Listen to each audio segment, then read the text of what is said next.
రంగారెడ్డి జిల్లాలో ఒకప్పుడు భూములకు విలువ లేకుండే, మా గౌడన్నల దగ్గర భూములున్నా వాటి విలువ చాలా తక్కువ ఉండే. కానీ ఐటీ కంపెనీలు, ఫార్మా కంపెనీలు వచ్చి ఔటర్ రింగ్ రోడ్ వచ్చిన తర్వాత ఇవాళ రంగారెడ్డి జిల్లాలో భూమి దేశంలోనే ఎక్కడ లేనంత విలువ, 100 కోట్లకు ఎకరం అమ్ముడుపోయే భూమి ఎక్కడైనా ఈ భూమి మీద ఉంది అని అంటే అది రంగారెడ్డి జిల్లాలోనే అని చెప్పి నేను ఈ సందర్భంగా చెప్పదలుచుకున్నా. భవిష్యత్తులో మా ప్రభుత్వం ప్రణాళికబద్ధంగా అభివృద్ధి చేయాలని ఆలోచన చేస్తుంది. ఔటర్ రింగ్ రోడ్కి ఇంకొక RRR రీజనల్ రింగ్ రోడ్డు నిర్మించాలి అని కేంద్ర ప్రభుత్వం నుంచి అనుమతులు తెచ్చినాం.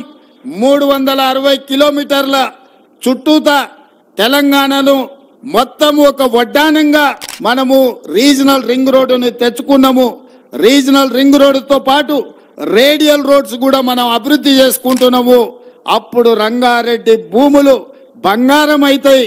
ఆ ప్రాంతంలో పరిశ్రమలు రావాలన్నా, ఐటీ కంపెనీలు పెట్టాలన్నా, మన ప్రాంతంలో ఉండే నిరుద్యోగ యువకులకు ఉద్యోగ ఉపాధి అవకాశాలు రావాలన్నా ఈ హైదరాబాదు నగరం చుట్టూతో వచ్చే రీజనల్ రింగ్ రోడ్డును మనం తొందరలోనే అభివృద్ధి చేసుకోవాలి. ఇవాళ ఇదే కాకుండా ఈ ప్రాంతానికి మెట్రో రైలు కూడా రావాలి.